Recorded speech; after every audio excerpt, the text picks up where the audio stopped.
Hi అండి. అందరికీ నమస్కారం. Welcome back to my channel. ఈ వీడియోలో ఏపీ ప్రభుత్వ ఉద్యోగులకు మరియు పెన్షనర్లకు ఇప్పుడే అందిన తాజా వార్త పూర్తి వివరాలైతే వీడియోలో తెలుసుకుందాము. వీడియో అయితే ఎక్కడ గాని స్కిప్ చేయకుండా ఎండ్ వరకు చూసేయండి. అప్పుడే ఇన్ఫర్మేషన్ పూర్తిగా అర్థమవుతుంది. అలాగే వీడియో చూస్తున్న ప్రతి ఒక్కరు వీడియోకి లైక్ చేయండి ఫ్రెండ్స్. ఈ వీడియోని తోటి ఉద్యోగ పెన్షనర్ మిత్రులతో అయితే షేర్ చేయండి.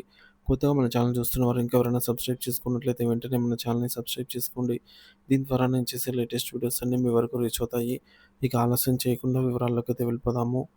ఫ్రెండ్స్ ఇక విషయానికొచ్చినట్లయితే ఉద్యోగులకు, పెన్షనర్లకు సందేహాలు, సమాధానాలైతే తెలుసుకుందాము. పెన్షనర్లకు, ఉపాధ్యాయులకు మరియు ప్రభుత్వ ఉద్యోగుల సర్వీస్ విషయాలకు సంబంధించి కొన్ని ముఖ్యమైన సందేహాలు మరియు వాటికి సంబంధించిన నిబంధనలతో కూడినటువంటి విశ్లేషణాత్మక సమాధానాలైతే ఇవ్వబడ్డాయి. మొదటిది పెన్షన్‌లకు సంబంధించండి. సార్ మా ట్రెజరీ శాఖ నందు ఇంకా ఫార్మ్ 16 ఇవ్వలేదు. ఇన్‌కమ్ టాక్స్ ఫైలింగ్‌కు ప్రత్యామ్నాయ మార్గాలున్నాయా? అంటే ఆడిటర్లు నెట్‌లో డౌన్‌లోడ్ చేసుకొని ఫైలింగ్ చేసుకోవచ్చా? ఇన్‌కమ్ టాక్స్ ఫైలింగ్‌కు చివరి తేదీ ఎప్పుడో తెలపగలరు అనైతే అడుగుతున్నారండి. దీనికి సంబంధించి అలాగే భర్త పెన్షనర్ అయితే భర్తది మాత్రమే ఇన్‌కమ్ టాక్స్ ఫైల్ చేయవలెనా? లేక భార్యది కూడా చేయాలనా? దయచేసి తెలపగలరనైతే అడుగుతున్నారు. ఇందుకు సంబంధించి ట్రెజరీ వాళ్ళు ఫార్మ్ 16 ఇవ్వకపోయినా మీరు సీఎఫ్ఎంఎస్‌లో లాగిన్ అయ్యి మీ ఫిబ్రవరి 2025 నెల పే స్లిప్ డౌన్‌లోడ్ చేసుకుంటే సరిపోతుంది. అందులో ఫార్మ్ 16 ఉంటుంది. ఇంకో విధంగా చెప్పాలంటే మీరు మార్చి 2024 నుండి ఫిబ్రవరి 2025 వరకు అన్ని పే స్లిప్స్‌ను డౌన్‌లోడ్ చేసుకొని మీ ఎర్నింగ్స్ కలిపితే మీ వార్షిక ఆదాయం తెలిసిపోతుంది కదా! మీ డిడక్షన్స్ ఏముంటుందనేది. నెలకు ఈహెచ్ఎస్ రూ. 225 నుంచి 300 వరకు ఉంటుంది. ఇన్‌కమ్ టాక్స్ పడితే కట్ అయి ఉంటుందనమాట. కొంతమంది సర్వీస్ పెన్షన్ మరియు ఫ్యామిలీ పెన్షన్స్ కూడా వర్తిస్తుంది. అలాంటి వాళ్ళు 2 కలిపి ఈ ఫైలింగ్ అయితే చేయాలి. మనం కూడా ఈ ఫైలింగ్ పోర్టల్ నుంచి ఫార్మ్ 16ని డౌన్‌లోడ్ చేసుకోవచ్చు. కంగారు పడాల్సిన అవసరం లేదు. ట్రెజరీ వారు ఇవ్వలేదని. ఇక మరొక సందేహం అండి. నేను సంక్రాంతి సెలవుల తర్వాత ఒకరోజు వ్యక్తిగత సెలవు క్యాజువల్ లీవ్ పెట్టాలని అనుకుంటున్నాను. ఈ విధంగా సెలవు తీసుకోవచ్చా? దీనికి సంబంధించి నిబంధనలు ఏంటి అంటున్నారు. దీనికి సమాధానంగా అయితే సాధారణంగా ఇది సాధ్యపడదు. దీనికి కారణం ఆహ్, ప్రీఫిక్స్ మరియు సఫ్రిక్స్ నిబంధన. నిబంధన ఆంధ్రప్రదేశ్ సెలవుల నిబంధన 1933 ప్రకారంగా ఒక ఉద్యోగి సెలవుకు ముందు మరియు తర్వాత వచ్చే ప్రభుత్వ సెలవు దినాలతో కలిపి ఆ సెలవుతో పరిగణించరాదు.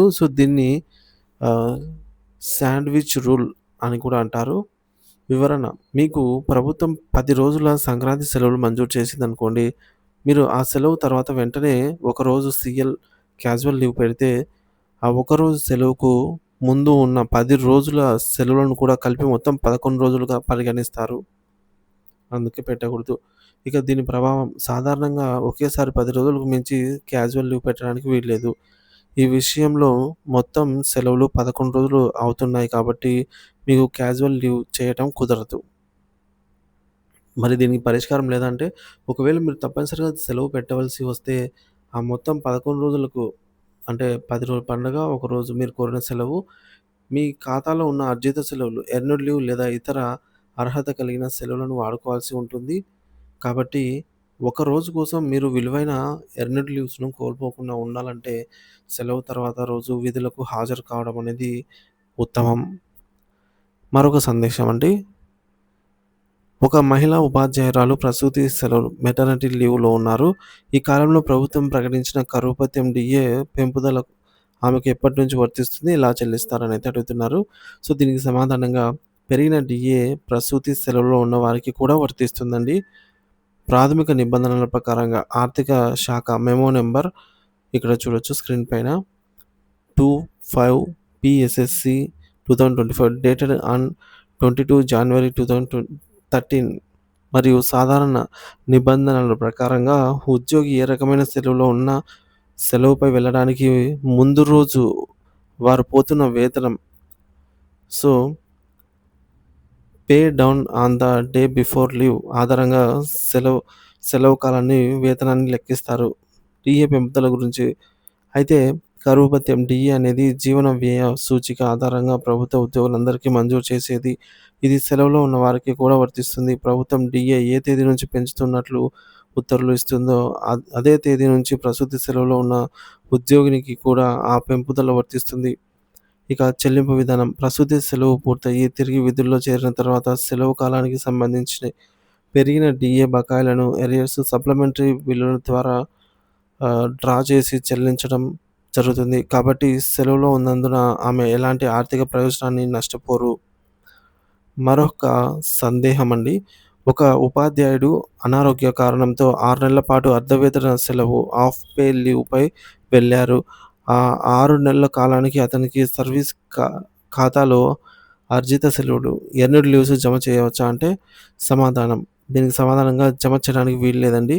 దీనికి సంబంధించిన నిబంధన ఏంటంటే ఆంధ్రప్రదేశ్ సెలవుల నిబంధన 1933లోని రూల్ 8 మరియు 13 క్లాజ్ 1 ప్రకారంగా అర్జిత సెలవులు అంటే ఈఎల్స్ కేవలం ఉద్యోగి విధి నిర్వహణలో ఉన్న కాలానికి డ్యూటీ పీరియడ్ మాత్రమే జమ చేయబడతాయి అనైతే ఉంది ఈ రూలు.